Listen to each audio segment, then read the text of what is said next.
Video ini ditujukan sebagai alat bantu pembelajaran asesmen dari Universal Treatment Curriculum 4. Video ini tidak dapat menjadi pengganti pelatihan sejenis. Prosesi produksi video ini dilakukan dengan penerapan protokol kesehatan ketat, mencakup pemeriksaan swab COVID-19 untuk seluruh orang yang terlibat, mengikuti arahan pemerintah Indonesia.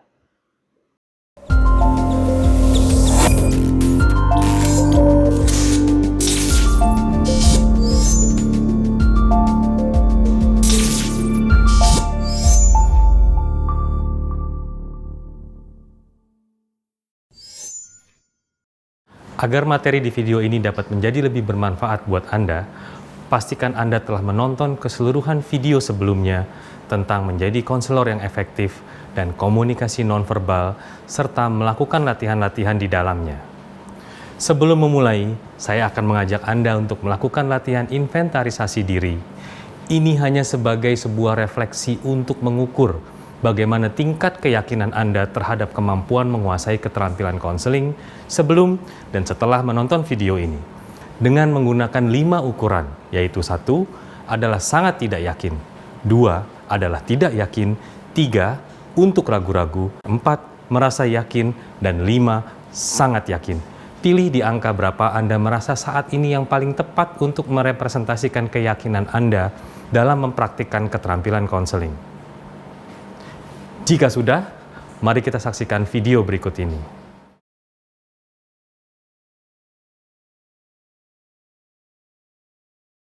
Video ini akan membahas mengenai keterampilan-keterampilan inti atau dasar dari konseling, yaitu mendengarkan reflektif, mengajukan pertanyaan terbuka, afirmasi, dan rangkuman. Mendengar saja berbeda dengan mendengarkan reflektif atau menyimak. Banyak orang mengaku mendengarkan, namun pikirannya malah memikirkan hal lain atau sibuk memikirkan respon yang akan diberikan berikutnya, sehingga membuatnya menjadi tidak menyimak dan juga membuat orang lain yang sedang berbicara dengannya merasa tidak dihargai. Hal ini dapat menyebabkan salah memahami apa yang dikomunikasikan oleh orang lain tersebut atau malah menjurus ke menghakimi. Dalam konteks konseling, mendengarkan sesungguhnya adalah keterampilan yang kompleks dan perlu dilatih. Ini karena mendengarkan sesungguhnya adalah sebuah bentuk aktif di mana konselor perlu membuat dugaan yang beralasan mengenai maksud klien melalui perkataan yang diucapkan klien dan mengulang pernyataan klien untuk merefleksikan apa yang konselor duga atau dengar tersebut. Ini yang disebut dengan mendengarkan reflektif. Hal ini dilakukan untuk mengurangi kemungkinan terjadinya resistensi atau penolakan dari klien tersebut dengan cara mengulang atau merangkai kembali apa yang dikomunikasikan oleh klien. Mendorong klien juga untuk berbicara dengan cara menghindari stigmatisasi, pelabelan, sifat menghakimi, dan hal lain yang dapat membuat klien resisten. Mengkomunikasikan rasa menghargai dan empati untuk mengukuhkan hubungan membantu, dan memperkuat motivasi klien untuk melakukan perubahan, bukan untuk memaksakan perubahan. Mendengarkan reflektif setidaknya dibagi menjadi 3 tipe atau bentuk, yaitu refleksi sederhana, refleksi diperkuat, dan refleksi 2 sisi.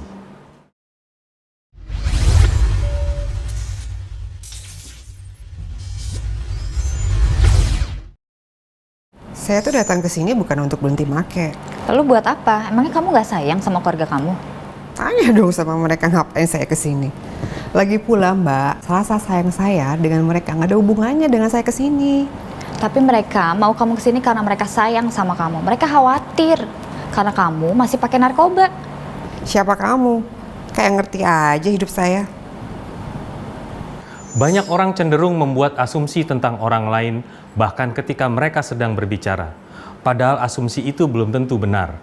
Dan jika pun benar, tidak semua orang akan senang menerimanya karena merasa dihakimi atau distigma. Umumnya klien datang ke sesi konseling sedang dalam keadaan emosi kurang stabil sehingga membuat mekanisme pertahanan diri dan membuat konselor lebih sulit untuk dapat membangun rapor dengan klien. Mbak, saya datang ke sini bukan untuk berhenti loh. Jadi kamu datang ke sini karena ada kebutuhan lain. Iya, tapi bukan untuk berhenti. Lagian saya nggak suka dipaksa-paksa begini kayak anak kecil. Ya pasti memang gak enak sih ya kalau disangka seperti anak kecil ya. Nah itu Mbak tahu. Dibilanginlah ke mereka. Dari contoh kedua ini, bisa terlihat bahwa klien menjadi lebih menurun amarahnya dan merespon pembicaraan konselor dengan lebih tenang. Maka, apa yang berbeda kali ini? Sekali lagi, empati.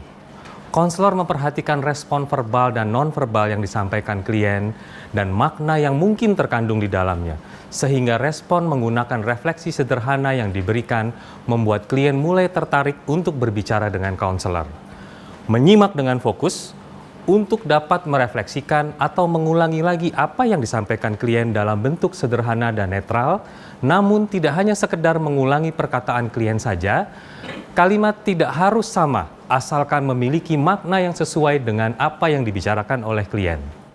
Merefleksikan kembali kepada klien adalah cara mengkonfirmasi, bukan menyimpulkan apa yang Anda pahami dari maksud klien. Maka, sekali lagi, sampaikan hanya dari apa yang klien sampaikan sebelumnya, baik itu verbal maupun nonverbalnya. Refleksi disampaikan sebagai pernyataan dibanding pertanyaan.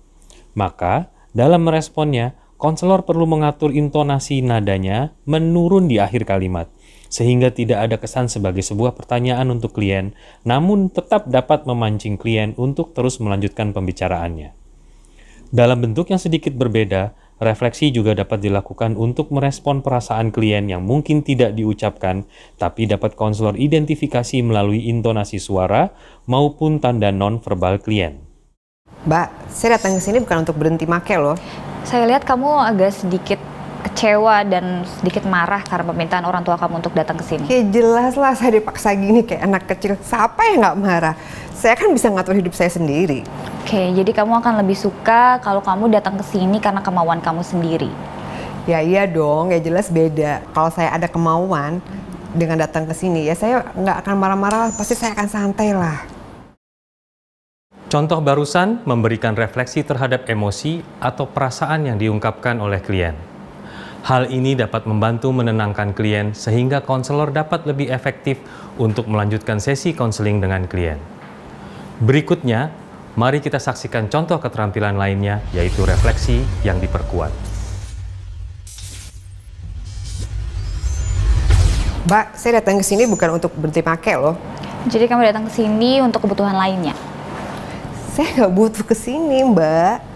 Saya tuh kesini tuh udah karena dipaksa kayak anak kecil. Jadi semua kemauan orang tua saya tuh saya harus turuti gitu loh. Oke, jadi kamu merasa tidak suka karena orang tua kamu selalu maksa kamu. Ya nggak juga sih. Yang ini aja saya kesel. Kenapa juga harus maksa-maksa? Beda lagi kan kalau misalnya saya mau atas kemauan saya, ya nggak apa-apa. Dapat Anda lihat pada contoh ini bahwa refleksi yang diperkuat merupakan pengembangan dari refleksi sederhana yang dikuatkan dengan cara contoh ditambahkan kalimat seluruh hal dalam hidupmu ataupun kalimat jenis lainnya yang sifatnya lebih kuat atau lebih besar dari apa yang disampaikan klien.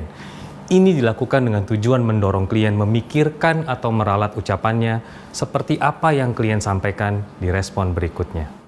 Jika dilakukan tidak dalam bentuk sarkastik dan sesuai dengan makna yang disampaikan oleh klien, maka kesempatan klien dapat terdorong menuju perubahan positif yang diinginkan menjadi sangat terbuka. Selain itu, konselor juga akan membuka pintu untuk menggali informasi lebih dalam lagi dari klien. Dalam hal ini, intonasi dan pemilihan kalimat yang disampaikan menjadi lebih penting lagi, agar jangan sampai membuat kondisi klien bertambah buruk. Untuk lebih jelasnya, mari kita lihat contoh berikut ini. Kamu harus tahu bahwa saya dan teman-teman saya tuh udah kenal lebih dari 10 tahun. Lebih lama dibandingkan suami saya. Jadi kamu melihat teman-teman kamu lebih berharga dibandingkan dengan pasangan kamu? Enggak, bukan itu maksud saya. Suami saya sangat berharga bagi saya. Cuma saya nggak suka aja kalau dia marah-marah suka mengatur hidup saya.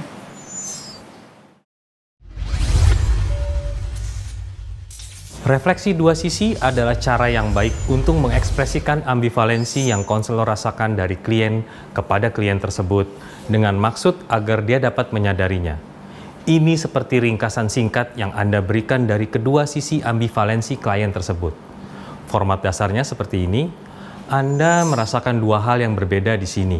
Di satu sisi, Anda merasa sulit untuk melakukan perubahan, dan di sisi lain, Anda merasakan perlunya melakukan perubahan.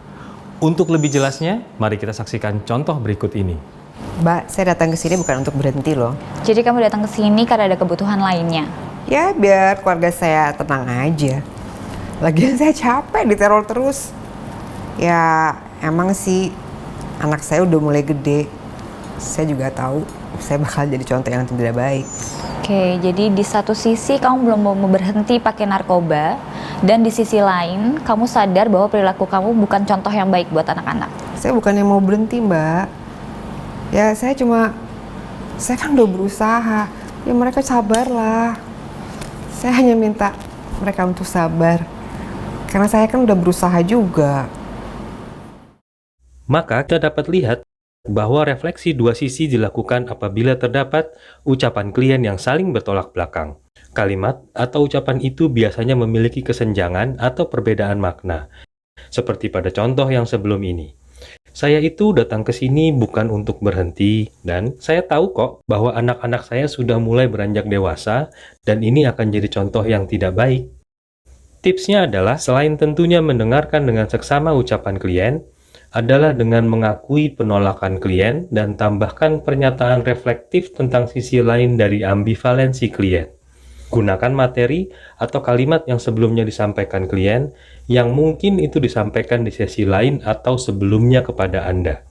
Pastikan untuk menggunakan dan daripada tetapi atau namun untuk menjaga keseimbangan penekanan dari mencegah terjadinya resistensi pada klien. Untuk lebih memahaminya lagi, kita perhatikan contoh berikut ini. Suami dan anak-anak saya seharusnya tahu bahwa mereka sangat berarti buat saya.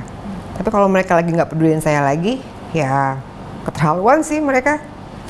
Saya ingat sebelumnya kamu pernah bilang bahwa kamu lebih mengenal teman-teman kamu lebih lama dibandingkan suami kamu, sehingga kamu minta dia untuk tidak ikut campur. Dan sekarang kamu kesal karena dia mengikuti saran kamu untuk tidak lagi ikut campur dalam kehidupan kamu.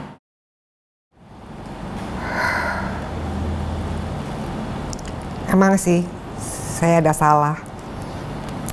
Tapi saya butuh mereka untuk membuktikan bahwa saya bisa berhenti.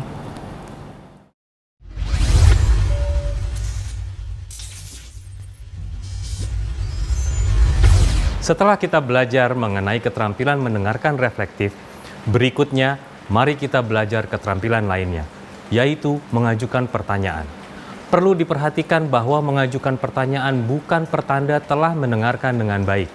Karena mengajukan pertanyaan, khususnya yang intensif dilakukan, dapat mengganggu alur spontan dari komunikasi, mengalihkan topik pembicaraan kepada arah tujuan yang diminati konselor, bukannya klien, hingga membuat topik pembicaraan perubahan yang sudah dimunculkan oleh klien menjadi berubah atau bergeser. Jenis pertanyaan secara umum dibagi menjadi dua, yaitu pertanyaan terbuka dan pertanyaan tertutup. Pertanyaan terbuka memiliki ciri tidak dapat dijawab ya atau tidak saja, atau hanya dijawab dengan satu atau dua kata. Pertanyaan terbuka bukan hal yang retorikal, namun bersifat memprovokasi pemikiran sehingga membutuhkan penjelasan untuk menjawabnya dan memfasilitasi terjadinya dialog. Terkadang, pertanyaan terbuka dirangkai tidak seperti sebuah pertanyaan. Pertanyaan tertutup sendiri umumnya digunakan untuk mencari informasi tentang data diri atau fakta lainnya, serta untuk mendapatkan konfirmasi. Dalam video ini, kita akan lebih fokus pada pertanyaan terbuka, yang dimana ini digunakan untuk melakukan penggalian informasi yang mendorong proses komunikasi yang efektif. Kenapa sih kamu tidak mau berhenti memakai narkoba? Apa yang membuat kamu merasa bahwa menggunakan narkoba itu baik? Apakah menurutmu kamu menggunakan syabu terlalu sering? Bagaimana riwayat penggunaan syabu kamu selama ini? Kamu ini mau berhenti pakai ganja atau tidak? Ceritakan mengenai penggunaan ganja kamu selama ini. Dari contoh yang baru saja Anda saksikan, terlihat bahwa ada beberapa perbandingan pertanyaan terbuka dengan tertutup. Mana yang menurut Anda akan lebih cenderung mendorong klien untuk lebih banyak berbicara?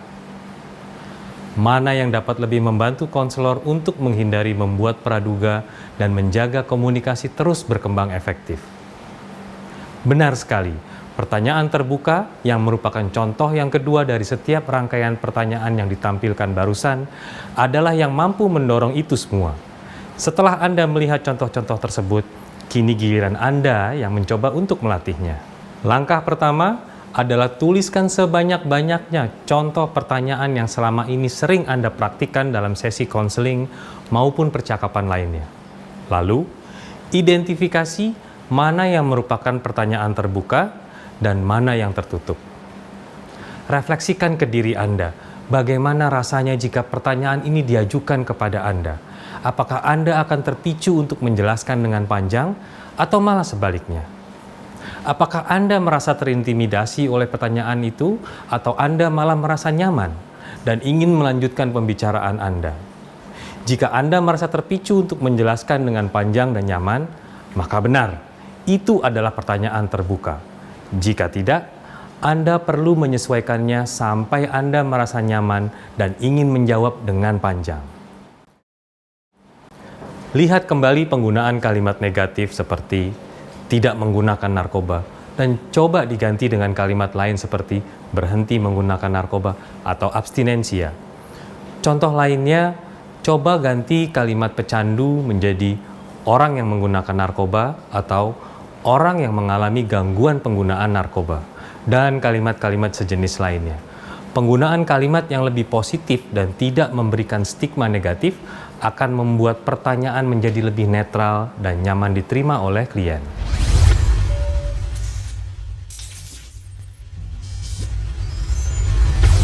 Keterampilan dasar berikutnya adalah afirmasi. Afirmasi adalah bagaimana membuat pernyataan terhadap hal baik yang dilakukan orang lain dengan cara tulus dan positif. Afirmasi mungkin terdengar mirip seperti memuji, tetapi ini lebih dalam dibandingkan hanya dengan rambutmu terlihat bagus. Amati dan hargai suatu tindakan yang positif dari klien. Mendapatkan momen di mana mereka melakukan hal yang benar, meskipun itu hanya hal kecil ataupun belum berhasil tercapai. Ini lebih seperti membuat pengakuan dari keberhasilan, kekuatan, keterampilan, tujuan dan nilai hingga perjuangan ataupun kesulitan yang dihadapi oleh klien. Salah satu efek paling penting dari afirmasi adalah mempromosikan efikasi diri terhadap klien yang mencakup menumbuhkan motivasi internal dan sikap saya mampu melakukannya, membangkitkan kepercayaan diri dan kekuatan klien yang mungkin dia tidak sadari. Apa saya bisa berhenti? Kemarin aja saya PK lagi, padahal saya udah nahan. Saya jadi frustasi. Saya sangat menghargai usaha kamu untuk melawan itu, dan itu pasti tidak mudah. Orang lain biasanya memilih untuk tidak datang setelah menggunakan, dan saya lihat kamu hari ini datang untuk menceritakan semuanya. Jadi saya rasa kamu memiliki niat yang besar untuk pulih. Saya bisa merasakan bagaimana beratnya tantangan kamu, dan saya senang hari ini kamu sudah mengambil langkah besar. Saya sangat menghargai usaha kamu dan saya tahu itu tidak mudah.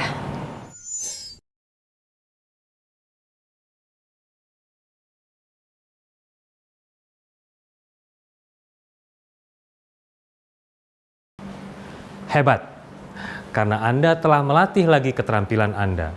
Latih terus keterampilan Anda mengenai afirmasi ini untuk membuat Anda semakin menguasainya.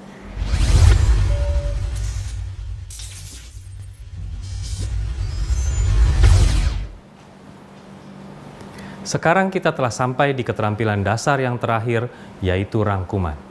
Melakukan rangkuman diibaratkan seperti membuat rangkaian bunga, di mana kita memilih beberapa tangkai bunga yang indah dan serasi ketika dipadukan dalam hal ini. Maka rangkuman adalah mengambil intisari dari apa yang dinyatakan atau diekspresikan oleh klien untuk kemudian merangkainya menjadi rangkaian kalimat yang dikomunikasikan kembali kepada klien. Rangkuman akan membantu memperkuat apa yang telah klien katakan, menunjukkan bahwa diri Anda mendengarkan dengan penuh perhatian, membantu klien mempertimbangkan respon dan pengalamannya, serta mempersiapkan klien untuk melangkah maju ke depan. Itu sebabnya rangkuman biasanya dilakukan di akhir sesi atau sebagai transisi menuju topik lainnya. Namun demikian, Mungkin saja menggunakan rangkuman di tengah sesi atau topik tertentu dengan tujuan untuk menyelesaikan kesenjangan antara perilaku penggunaan zat dengan tujuan yang ingin dicapai yang tidak sejalan. Kita sudah membahas banyak hal hari ini. Terima kasih akan hal itu.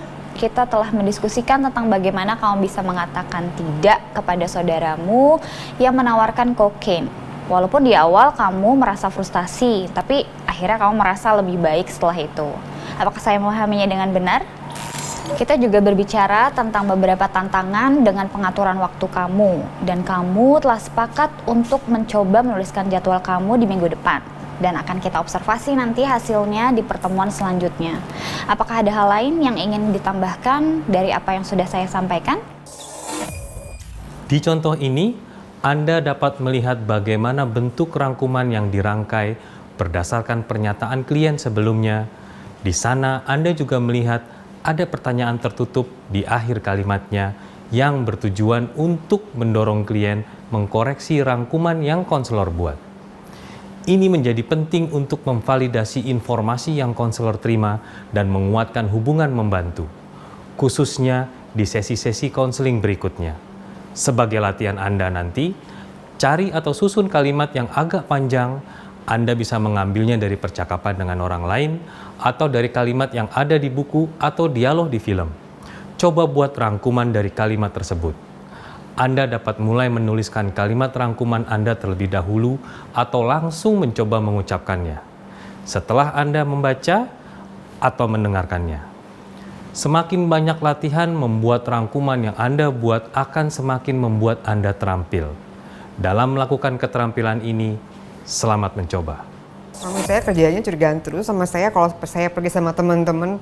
Saya disuruh Sherlock lah, video call lah, pokoknya dituduh macem-macem. Sekalian aja saya dipasang CCTV, itu kan ganggu banget.